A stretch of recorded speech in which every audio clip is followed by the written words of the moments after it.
There's an absolutely packed dinghy full of people. Difficult to tell how many, but absolutely jam-packed. Legs hanging off, they're so full. They're saying, help me, as they were coming closer. And they're trying to throw them a rope to pull them in. The crew on a cargo vessel has raised the alarm, but the recovery of the dinghy passengers is left to the East Libyans. And they're trying to throw them a rope to pull them in. Panic is setting in. Their engine is broken and they've been nearly 4 days at sea. They're exhausted and wet and desperately thirsty. Many appear dehydrated and very weak. The dinghy is rapidly taking on water and minutes away from sinking.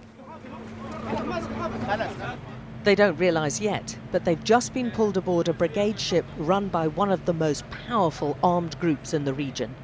It's a TBZ ship under the command of General Haftar's son, Saddam.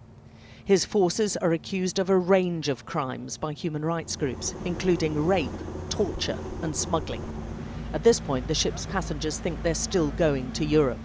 This boat is taking you back to Libya. Really? Yes. I don't know. These are the East Libyan Coast Guard. And if we say that we're gonna go next, for example, in Greek, we're gonna go or we cannot go? They're taking you away from Greece. They're taking you to Libya. We don't like Libyan exactly because we don't like Libyan, of course. Other passengers are equally shocked as the crew tries to placate them. If we didn't come to you, Yeah. I think you die. Yeah, exactly. Yeah? As their dreams of Europe fade, fear steps in. Libya, man. Throw me in the water, let me die, this man says, but I'm not going back to Sudan or Libya. They're pretty desperate. They keep on saying, don't take us back, don't take us back. We don't want to go back.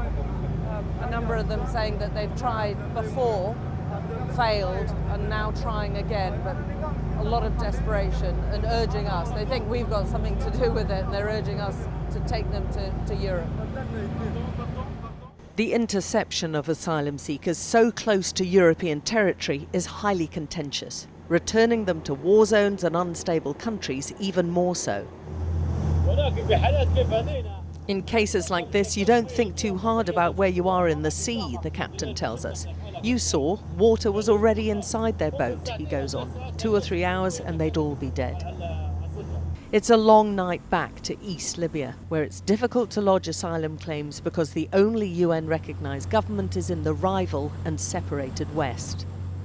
I think a lot of people will wonder about the whole ethics of picking up people who have fled a war zone, who have fled instability, and they say they're terrified for their lives, and who pick them up off the coast of what they consider safety in Europe, and then they've taken them all the way back again to Libya, another country which is considered to be very fractured and very unstable and full of a certain number of dangers. The men tell us they're all from Sudan too, and legally allowed to stay in Libya, but none want to. And now they're about to be returned to what they were fleeing from, one of the world's worst humanitarian disasters. There's a frantic dash for freedom, a sense they've come too far trying to escape war to give up now. But it's a fruitless, desperate gesture. He knows, along with the rest of them, that they're headed to a detention centre.